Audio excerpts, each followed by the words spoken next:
සුබ දවසක් වේවා ක්‍රීඩාලෝලී හැමෝටම. ශ්‍රී ලංකාව සහ බංගලාදේශය අතර පවත්වන තරඟ දෙකකින් සමන්විත ටෙස්ට් තරඟාවලියේ පළමු ටෙස්ට් තරඟය ඊයේ ආරම්භ වුණා. ඉතින් අද එම තරඟයේ දෙවනි දිනයයි. ඊයේ දිනය නිමවන විට කඩුළු 3ක් දෙවි ලකුණු 292ක් ලබා ප්‍රබල තත්ත්වයක සිටි බංගලාදේශය අද දිනය නිමවන විට කඩුළු 9ක් දෙවි ලකුණු 484ක් ලබාගෙන තිබෙනවා. කෙසේ වෙතත් තරඟය අතරමැදදී වර්ෂාව නිසා සුළු වේලාවක් තරඟය නතර කිරීමට සිදු වුණා. ඉතින් නැවත තරඟය ආරම්භ කර සුළු මොහොතකට පසු බංගලාදේශ ඉනිම බිඳ දැමීමට ශ්‍රී ලංකා වේගපන්දු යවන්නන් සමත් වුණා. කෙසේ වෙතත් ලකුණු ලබා ගැනීමේදී නායක ෂැන්ටෝ ලකුණු 148ක් ලබා ගත්තා පන්දු 279කින්. ඔහුගේ ඉනිමට 4 පාර 15ක් සහ 6 පාරක් ඇතුළත් වුණා. මුෂ්ෆිකර් රහීම් ලකුණු 163යි.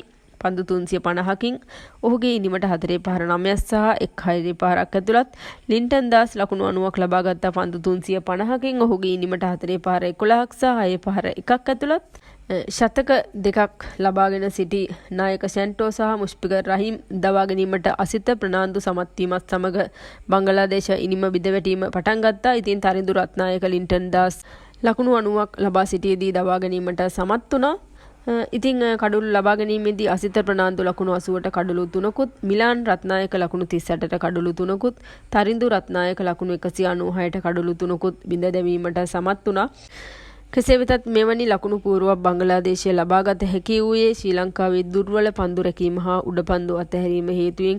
විශේෂයෙන් කියන්න ඕනේ ශ්‍රී ලංකා කණ්ඩායමේ ක්‍රීඩකීන් උඩපන්දු කිහිපයක් අද දිනේදී අතහැරියා. ඉතින් ඒ හින්දා තමයි බංගලාදේශ කණ්ඩායමට මෙවැනි විශාල ලකුණු පුවරුවක් නිර්මාණය කිරීමට හැකි වූයේ. ඉතින් බොහෝ දුරට හෙට දිනේදී උදෑසන බංගලාදේශ කණ්ඩායමේ ඉතිරි කඩුල්ලක් දවා ගැනීමට ශ්‍රී ලංකා පන්දු යවන්නන්ට හැකි වේවි. මෙම තරඟයේ ශ්‍රී ලංකාවට ජය ගැනීම සඳහා පිතිකරුවන් සාර්ථක විය යුතුයි. ඉතින් හෙට තරඟයේ 3 වෙනි දවසයි අපි බලමු මොකද වෙන්නේ කියලා.